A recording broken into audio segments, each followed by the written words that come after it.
Today we will discuss two important sections of IPC, that is called criminal breach of trust by clerk or servant or public servant or banker or agent. Both the sections are 408 and 409. 408 speaks that any breach of trust that is given by a clerk or servant. Suppose you have appointed a servant and servant is breaching your terms and conditions of his employment. It is punishable under section 408. You have appointed a clerk and clerk is breaching the terms and conditions of his employment, and any property that is entrusted to these two persons, clerk or servant, if they violate the terms and conditions of employment or they cheat somebody by which the principal is in loss, then it is a clean case of criminal breach of trust by clerk or servant. Here the entrustment of property is very much essential and it is a condition precedent. It is called sine qua non. The entrustment must be validly proved by the prosecution. The entrustment of the property shall be proved either through documentary evidence or any sort of other evidences that must be proved cogently and convincingly. Then only, if the entrustment is proved, then only a person can be convicted under this section 408. Here the punishment is very severe, that is 7 years imprisonment is prescribed under this law, or fine is also there. Then coming to section 408, it speaks of criminal breach of trust by public servant or banker or agent. Suppose a public servant is appointed by the government or central government and he is something or some property is entrusted to him and he is misappropriating the same, and or that misappropriation may be permanent or may be temporary. So that is one kind of breach of trust. So in that case it is punishable under section 409. The breach of trust can also be made by the banker. The banker also, they used to commit sometimes this breach of trust by misappropriating the money whatever that was delegated or handed over to him, that delegation, and in case of this misappropriation, it may be permanent or it may be a temporary. Even if the property is misappropriated temporarily for some hours, it is one kind of offense under this section 409. Then coming to, suppose a principal has appointed an agent and the agent is breaching the terms and conditions of his contract of his employment. Some property is entrusted to him and he is breaching that term and condition. So the agent shall also be punishable under section 409 of IPC. Here the punishment is also of course very severe and it is punishable under law. Then coming to very important section, that is called 411 of IPC, that is called dishonestly receiving stolen property. So here dishonest intention is very vital under this section. Dishonest intention must be proved. Secondly, the person who is receiving the stolen property, he must be very well aware before receiving that this is a stolen article or goods. If he is knowingly fully well that this article is a stolen property or stolen goods and if he is receiving, then he has committed offence under section 411. Of course, it is triable by judicial magistrate first class and the punishment prescribed is up to 3 years. So dishonest intention is very prime factor in this case to establish this case, dishonestly receiving stolen property. So here another aspect is that the person must be knowing very well before receiving the property that this is a stolen property and he has reason to believe that it is a stolen property. Still then he is receiving the property, then it is punishable under section 411. Simply receiving some stolen property is not suffice under this section. Simply receipt of stolen property is not sufficient. The person who is receiving the stolen property must be very well aware before receiving that the articles are or the properties are stolen property. Then only it is punishable under section 411. Then this section, another very important section, that is 412, dishonestly receiving stolen property in commission of dacoity. Suppose somebody knows that there is a dacoity has been committed and certain goods are or properties are handed over to that person and the person knows that those articles are looted or committed, dacoity was committed and out of these properties are there. So definitely in that case, if a person is receiving any dacoity property, those properties which are committed received during the commission of dacoity, it is punishable under section 412 and here punishment is very severe. Of course, the punishment prescribed is up to 10 years imprisonment or even life, it may go up to life also. So these are very important sections relating to certain entrustment of properties under this IPC. Then coming to very important section, that is called cheating. First, it is divided into two parts, 419 and 420. 419 speaks very well cheating by personation.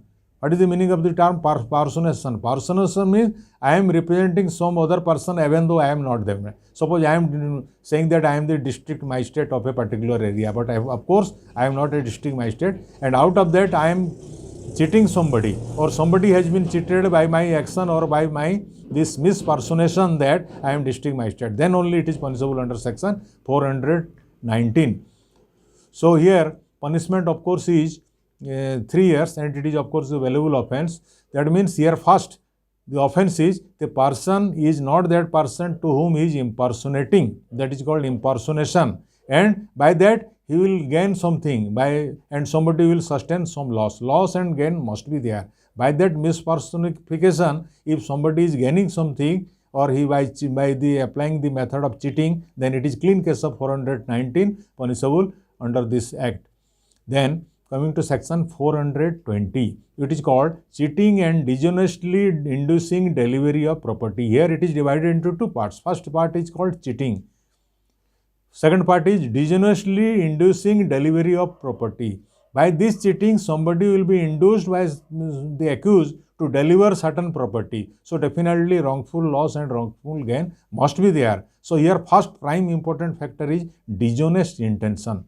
The very foundation of cheating is that prior to commission of offence, the accused must be having intention to deceive or to cheat, and if that intention is very much present prior to commission or prior to the initiation of the act, it is a clean case of cheating. If that develops during later on in the middle stage of the action, it cannot be called cheating. At best it is a case of misappropriation. So here in case of this cheating, delivery of property by inducing somebody, by that inducement the person will deliver some property. Once a delivery of property is given, that delivery is called wrongful delivery. Once a delivery is given, somebody has gained, and definitely the person who is delivering, he will put into loss. That is called the wrongful loss. Wrongful loss and wrongful gain are two aspects of this delivery of property. So there must be inducement. Inducement is very prime factor under this section.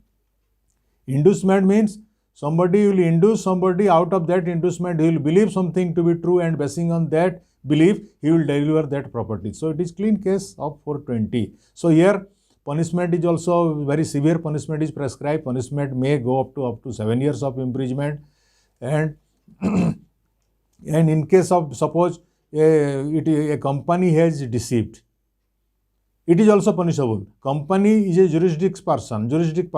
So in that case, jurisdict person, the head of the company, who is the chairman or managing director of the company, who will be held responsible under this case. Here of course the provision of fine is there. So in case of this jurisdict person also, a company can also be punishable under this section, under section 420. Then coming to another lighter section, that is called mischief. That is punishable under section 426 of IPC. Mischief means whoever with intention to cause wrongful loss or damage to public property or to any other person, it is a case of cheating. It is a case of mischief. In case of mischief, there must be a loss of property, and that loss of property must be with intention to causing loss to that man. So it is clean case of this mischief. Once some wrongful loss or it is there by causing of some action by the accused, it is clean case of mischief, and it is punishable. Of course the punishment is very lighter. Punishment is prescribed. Punishment is here 3 months of imprisonment is there. It is clean case of mischief. So in case of mischief, definitely one thing must be there.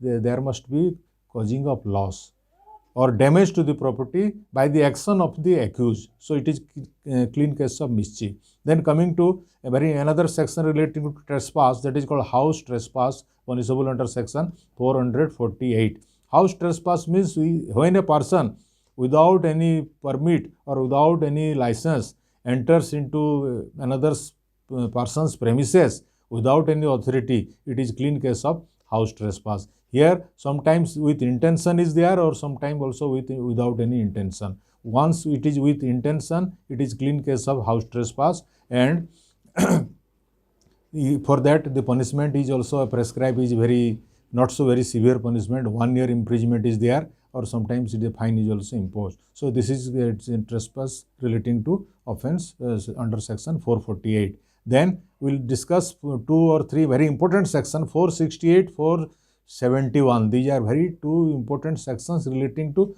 forgery of different sorts of documents. First section 468, forgery for the purpose of cheating. So here 2 components are there. First aspect is forgery, second aspect is cheating. Once there is a forgery and the forgery is associated with cheating, and the intention of this forgery to cheat somebody or to deceive somebody, it is punishable under section 468. It is mainly based under certain documentary evidences, and the punishment is very severe. 7 years of imprisonment is there, and that forged document to be used for the purpose of cheating. That whatever that document is forged, that document is forged with only the intention that it will be a matter to be cheated or to cheat somebody, and that this is an instrument. So definitely this is punishable under section 468, forgery for the purpose of cheating.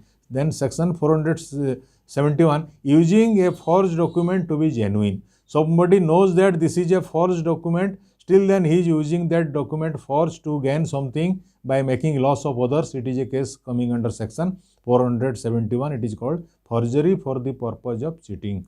That means using that document knowingly fully well that it is a forged document, still then the accused intends to use or use the same. So it is clean case of 471. So here in this case, the forged documents are used, and fraudulently or dishonestly that document was used to gain something, and that dishonest intention and fraudulent intention are very much essential, and both are very much present in case of 471.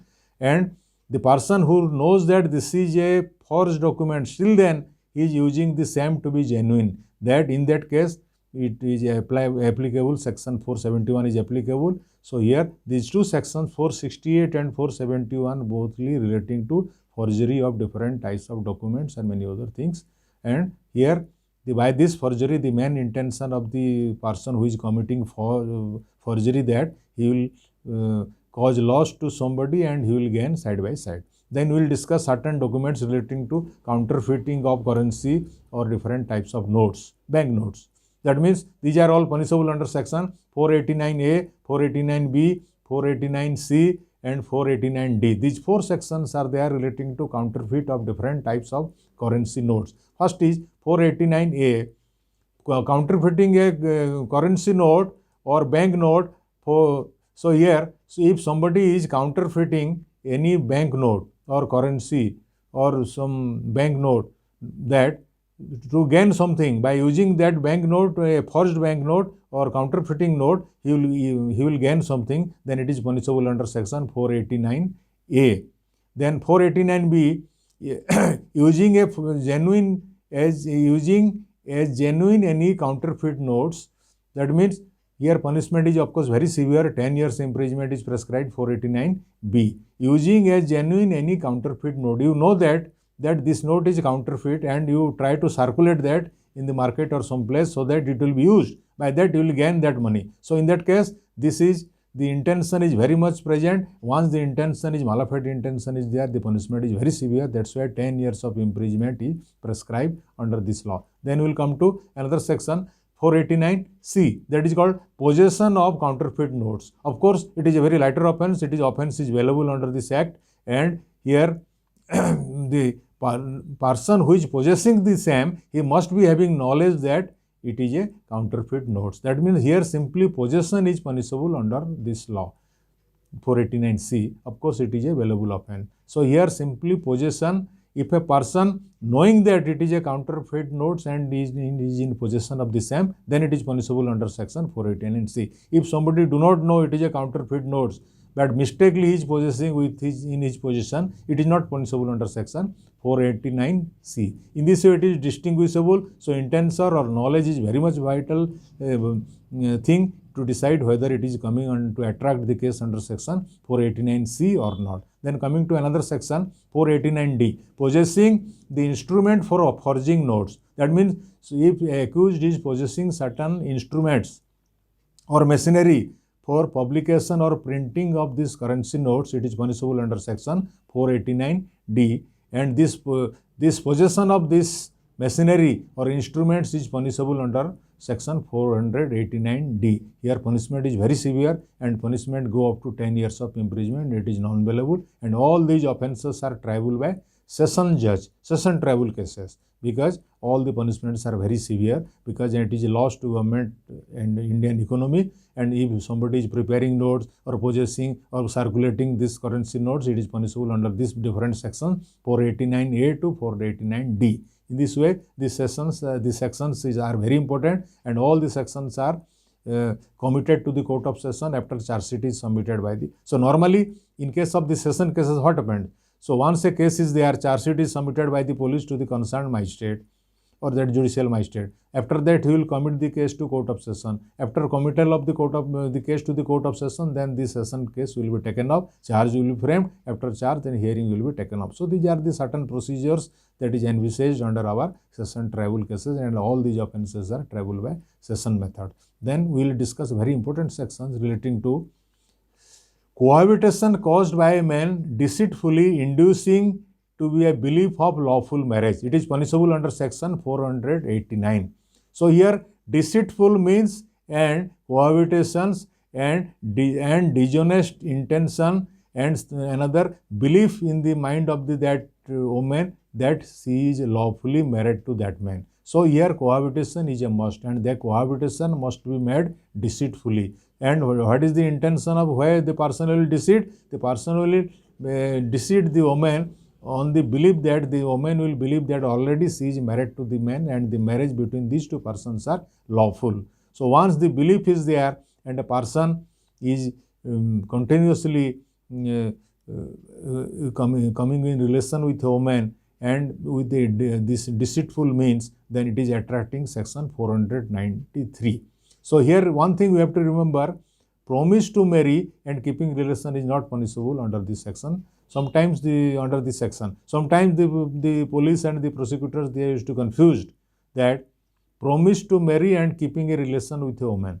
That is completely different. There is no prescribed section in our IPC. But here one thing, first is deceitful means then there must be a cohabitation, and before cohabitation the woman must have understood that she had lawfully married to the accused. So if these things are fulfilled, then it is a case coming under section 493. But normally what police used to do, once a complaint will be lodged by a woman that the person promised to marry me and he came in contact with me and he was having sexual relation with me. So this is not attracting section 409. So it is completely a misnomer. It is mistakenly taken by some people that once there is a cohabitation on the false pretext of marriage, that is this section is attracting, but that is not. So there must be a belief in the mind of the woman before entering into cohabitation with the man that she is already lawfully married, and that must be done by the accused in a deceitful manner. If that is done by deceitful manner, then it is only attracting section 493. And here punishment is of course very severe punishment is prescribed, that is 10 years imprisonment. Of course it is triable by magisterial court, that is judicial magistrate first class. Then coming to another very important sections, that is called marrying again during the lifetime of husband or wife, that is punishable under section 494 of IPC. If some husband is marrying another woman without taking a decree of divorce, it is punishable under this section 494. It is also otherwise called bigamy. So if the woman is also marrying another person, male, and without taking a decree of divorce, it is also punishable to the wife. So in this case 494, of course it is triable by magisterial court, that is first class magistrate. Punishment is of course 7 years imprisonment. So in this case the marriage will be treated as void. The second marriage, of course, the second marriage will be treated as void because the first marriage is still subsisting. Without taking a decree of divorce, second marriage cannot be made. In case of, I am talking of Hindus. So here in this case, if somebody is marrying during the lifetime of wife without taking a decree of divorce, it is attracting section 494. Of course, the rigors of this punishment is very severe. Once the punishment is very severe, the rigors and standards of proof also should be like that. Here, the valid and strict proof of valid marriage must be established by the prosecution.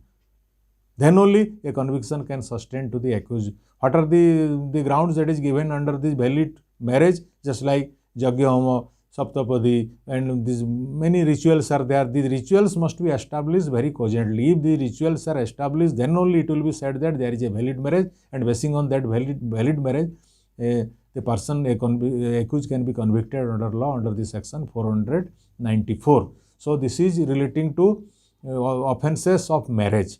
Then coming to very important sections, that is called adultery, that is punishable under section 497 of IPC. Whoever has sexual relation with another person without consent or connivance of that man, such sexual relation not amounting to rape, the person is guilty of adultery. That means here, if somebody is keeping a relation with a wife, knowing fully well that she is married to somebody, and without the consent or connivance of her husband, if somebody is keeping relation with any woman, any married woman, it is punishable under section 497, that is called adultery, and the punishment is 5 years. And here it is triable by also ministerial court, that is called first class judicial magistrate, and punishment is prescribed up to 7 years. And here the case can also be compounded. It can be only be compounded with the husband of the woman. There is a provision of course of compounding, so it can be compounded with the husband of the woman. So here the rigors of the punishment is very severe.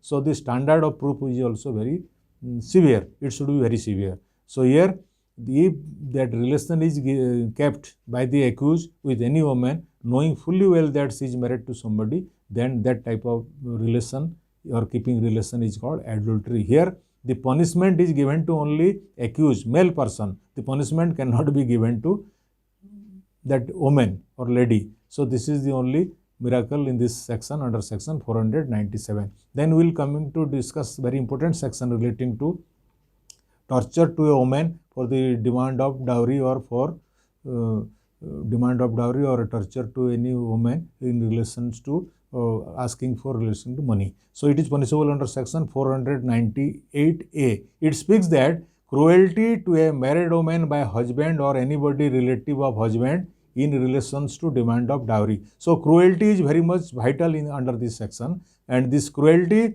is of two types. That means first type is any willful conduct or behavior by which she will commit suicide. It is also one kind of cruelty. And the second aspect is any harassment or that causes to that lady to meet any unlawful demand. That unlawful demand is very important under this section. There is no mention like any dowry demand. Unlawful demand, any demand which the accused is not entitled under law to demand, that type of demand is called unlawful. That is not lawful. Any sort of demand given to a woman, married woman, or to his relation or anybody related to her, that type of demand is coming attracting section 498A. Of course, the punishment here is 3 years of imprisonment prescribed, and it is triable by magisterial code, magistrate first class code. Here the harassment, and that harassment is only for unlawful demand. So there must be a nexus between the harassment, torture with unlawful demand. And if the torture and harassment is coupled with unlawful demand, it constitutes an offence under section 498A. So the person will be harassed, or the lady will be, woman will be harassed for unlawful demand of any property, either directly to her or anybody related to her. So this section is very, nowadays the offences are very much rampant, and that's why the rigors of law is also very strict, and the punishment is very severe. Punishment is prescribed, 3 years imprisonment is there, and the prime factor under this to establish that the harassment must be coupled with unlawful demand. If these two things are connected, then only it is punishable under section 498A. So many case laws are there, where in Sarala Prabhakar case, it is reported from Bombay High Court. Many cases where it is mentioned that simply demand itself or the demand per se is not punishable under this section 498. The demand must be coupled with harassment, and that harassment which cause cruelty to that lady. That lady means that married lady. Then only it is punishable under section 498A. So in this way, many sections are there. So here, so different types of women, they are married women, they are tortured by their husbands or in-laws, are punishable under this section. The punishment prescribed is up to 3 years. The rest sections we will discuss in our next class.